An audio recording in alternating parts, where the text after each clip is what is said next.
harus menjadi perhatian kita semua, seluruh elemen umat Islam, seluruh lapisan kaum muslimin, mengenai maraknya judi online.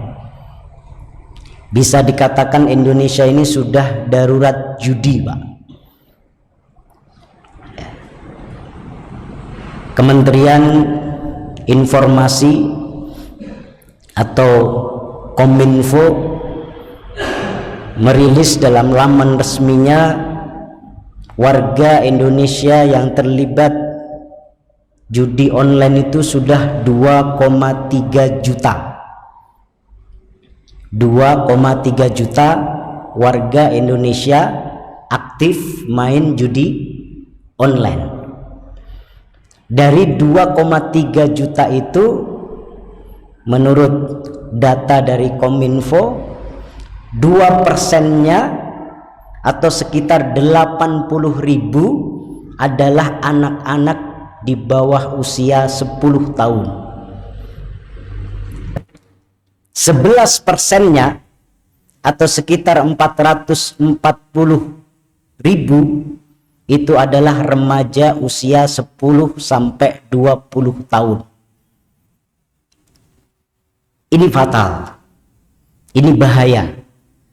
Kalau kita biarkan, kalau kita tidak segera merespon, bertindak cepat, maka akan menjadi musibah, bukan hanya bagi pelaku-pelaku judi, tetapi juga bagi siapapun yang diam dan mendiamkan. Karena Allah Subhanahu wa ta'ala menegaskan, wattaqu fitnatal la tusibannal ladzina zalamu minkum khassah.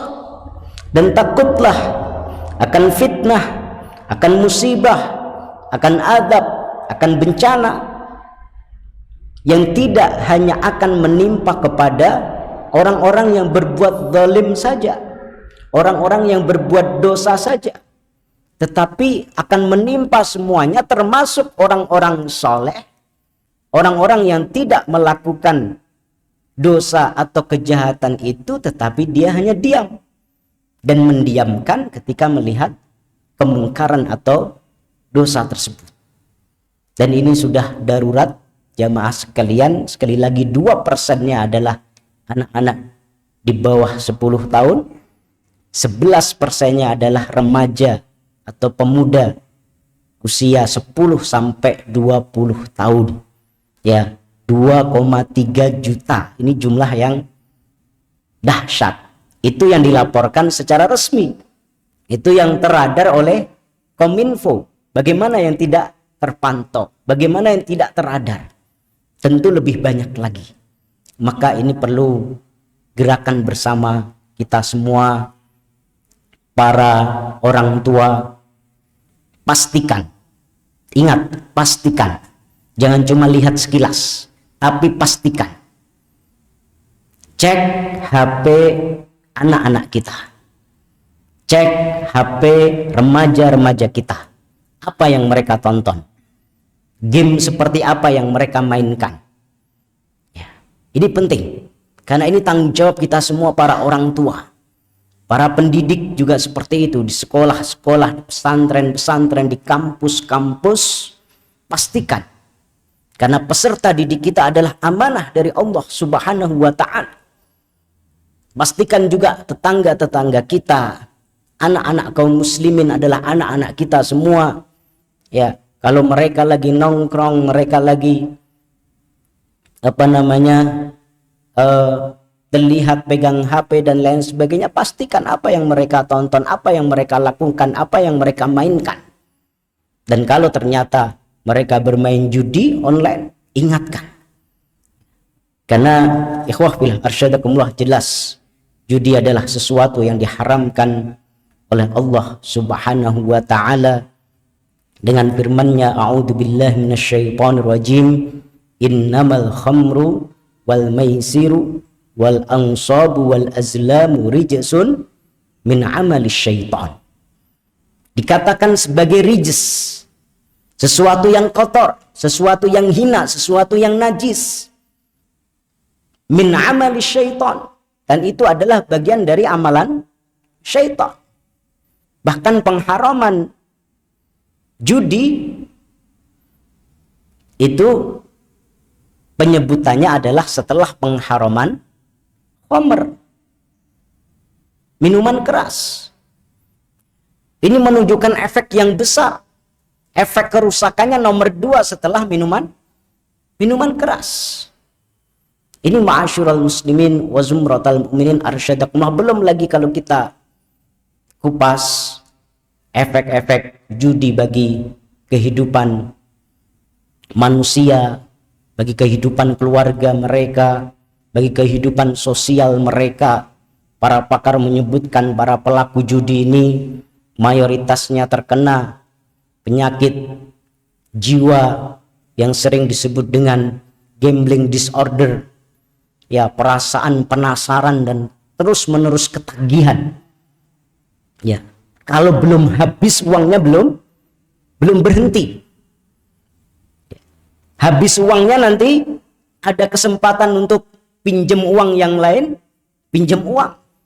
Ya kalau pinjam baik-baik, kalau kemudian mencuri, menyebabkan kejahatan-kejahatan yang lain. Belum nanti ketika kalah, membawa kepada depresi dan lain sebagainya. Ini ikhwah fillah arsyadakumullah, betapa banyak keluarga hancur, perceraian terjadi disebabkan karena judi.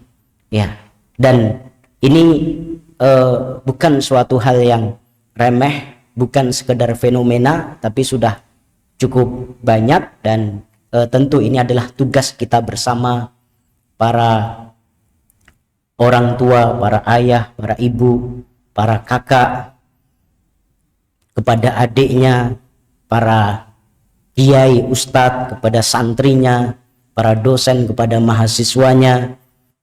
Ya, termasuk khususnya adalah pemerintah terhadap rakyatnya, di mana mereka mempunyai kemampuan untuk ingkarul mungkar, untuk nahi mungkar, mencegah kemungkaran itu dengan tangan mereka, dengan kekuasaan mereka, dengan kebijakan-kebijakan mereka. Ini kami sampaikan kepada para aparat pemerintah di berbagai instansi yang ada. Ini kewajiban kalian semua. Ya, kita masyarakat sipil nggak bisa itu ngeblok web-web judi, itu poker, terus apa lagi Pak, domino, QQ. Nggak bisa kita masyarakat sipil. Yang bisa melakukan itu siapa? Pemerintah. Ya, maka harapan kita pemerintah bisa bersikap tegas, apalagi undang-undangnya jelas. Bukan hanya ayatnya yang sudah jelas, tapi undang-undangnya juga jelas. Ya, KUHP 303 yang lama. Nanti yang baru berapa? 426, 427. Hafal kita.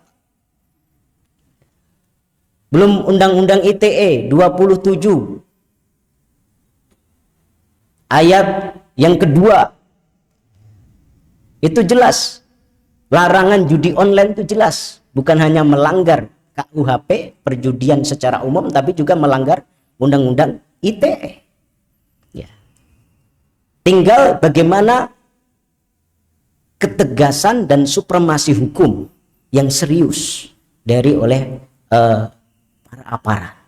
Bukan sebaliknya, justru aparatlah yang juga sebagian terlibat judi online, gitu ya.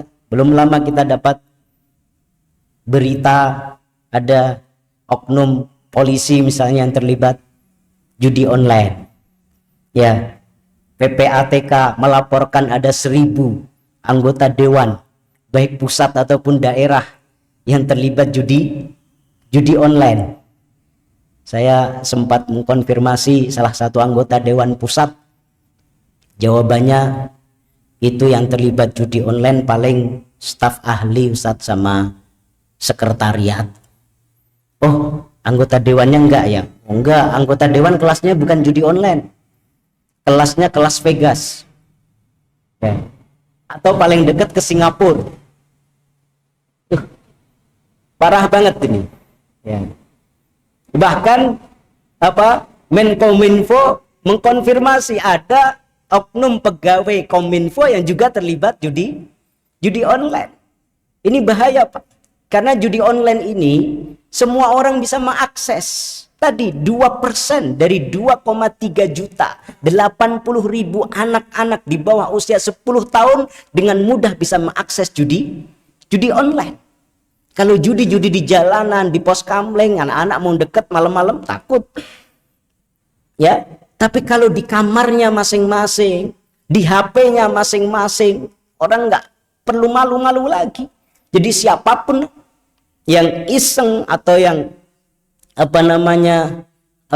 ketagihan, ya dia akan melakukannya dari mana saja dengan mudah. Ya, maka ini tolong menjadi musuh kita bersama, menjadi kesadaran bersama, kita saling menguatkan antar elemen-elemen masyarakat yang ada, karena ini akan menjadi perusak, bukan hanya qat'i keharamannya, bukan hanya qat'i madaratnya, tetapi juga merusak moral bangsa. Ini sedikit tarbiyah bil ahdath, kita merespon beberapa kondisi terakhir yang penting untuk kita sikapi dan menjadi perhatian kita.